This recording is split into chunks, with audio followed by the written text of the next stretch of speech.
Okay, so I'm reassembling all the parts of the Rotimatic system that I washed. Essentially, there is all these parts, most of them are plastic parts.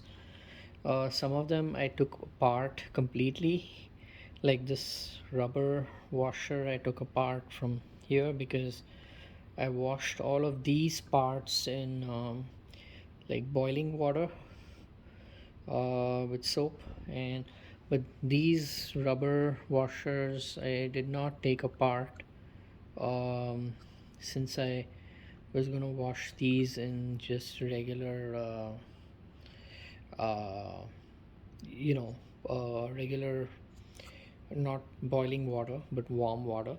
I didn't want to essentially melt this rubber uh, you know washer, so that's why I removed this. And I separately cleaned this, but I washed this in boiling hot water. Essentially, you have to keep doing this to keep the Rotimatic machine working properly. And I was having trouble with all kinds of errors, so that's why I decided to wash everything. I still have to wash the inside of the machine, but these are all the parts that were removable. Of these parts are related, all these five parts are related to the bowl that actually holds the atta or the flour. And then this and this is the kind of a mixing tray that in which everything the dough is mixed in this tray, and this inserts into the machine at the bottom. And then this and this is the cup through which everything gets mixed. Essentially, this sits on top of this, I think, and holds whatever is being mixed in this tray.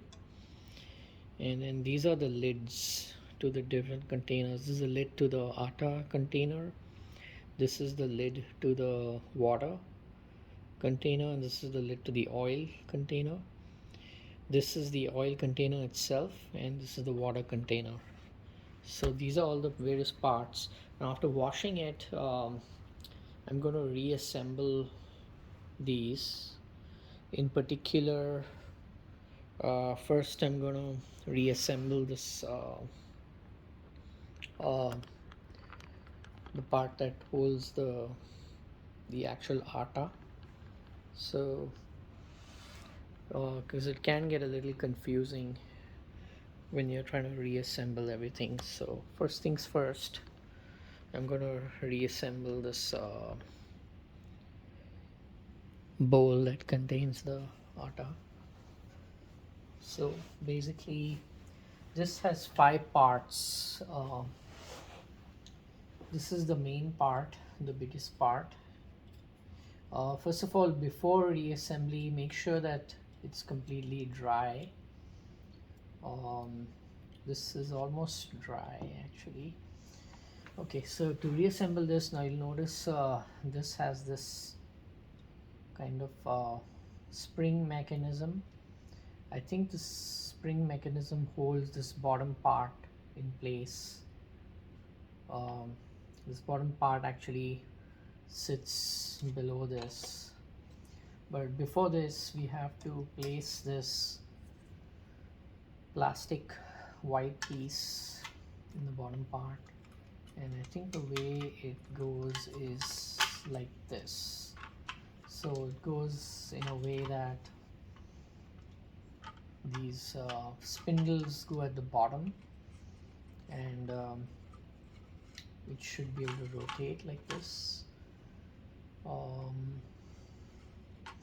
Then the next thing to do is install these. So I think this goes in next. I'm just trying this out, I've never done it before, so I think this may go in later. But first I think we install this. Now there's a locking mechanism here where these have to go in through the locking mechanism. So basically I think there are a few different tabs. There are 3 tabs actually. So these 3 tabs have to align with the 3 tabs here. And then basically you have to rotate this to lock it in place like this. And the way you know it's locked is you have these 2 arrows that align to each other, and the arrows have the words align on them, and this arrow here has the word lock.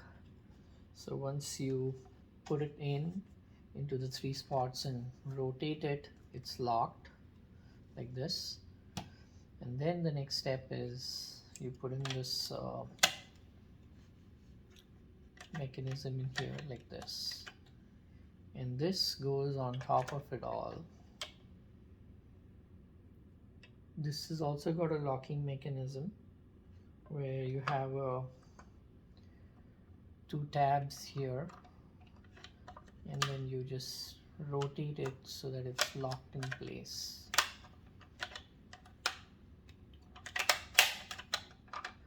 So that's how it should be. I think you'll hear this clicking sound when you go through this mechanism like this. This can also come out easily again, and this, to remove it, you go in the reverse direction,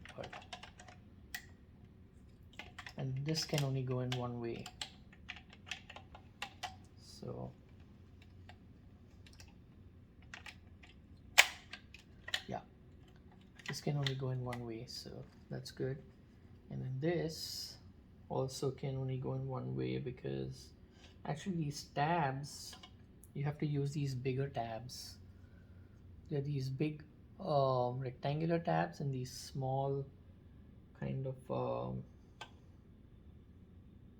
smaller tabs, but I don't think it matters how you put it in as long as it locks.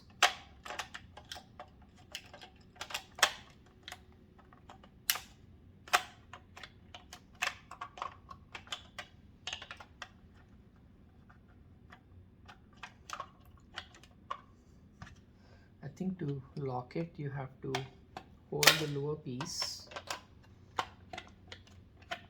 and that's it. This should actually work, and then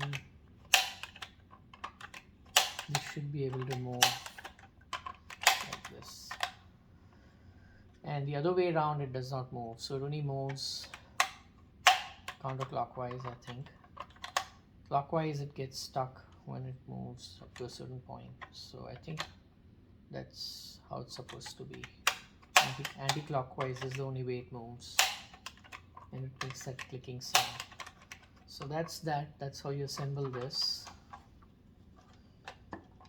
And this again slips off very easily, but all you have to do is put it in using those tabs, and basically you lock it in place.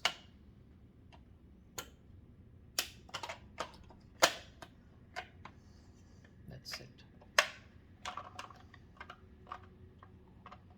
Okay, and then once this is done, then here I noticed, and this is the tray in which everything gets mixed, but I noticed over here that there's this bump at the top of the tray. I don't know if this is a defect in my Rotimatic or it's supposed to be this way, but there's this, it's not completely straight. There's kind of like a V and a bump where in this tray, on just on one of the one of the points in the circumference of this. So basically I put the rubber washer in here, just slips on, and I'll know if it's a defect or not. I'll probably look at some other YouTube videos to see if this is in fact a defect. But my Rotimatic has always worked properly, so I don't know why this would be the case. There are also 3 screws in here. Using Torx screws I can maybe remove this and check to see if it's some kind of a defect maybe. But for now I'm just putting this rubber back. And then this was the other part, and then this part basically the way this goes in is you put it in like this, and there's a tab beyond which it holds it in place. So this is also done. The way this is installed is, I think you have to put it in like this, and it covers this part to make sure that the dough doesn't fall out. So that's this, and then the rest, these are just lids to the various parts. So this is a lid for the dough. This is a lid for the holding the water. So it goes on top like this. That's that. And then this is a lid for holding the oil. It just goes like this. So that's pretty much it. And all of this is now ready to use. I also have to clean the actual machine, the crevices through which the atta falls and all of that. That's also dirty. It's oily. The part where the oil comes out from the crevice, that's also oily. So I have to clean all of that to make sure that it all works smoothly. But that's basically the assembly of all of this after washing it.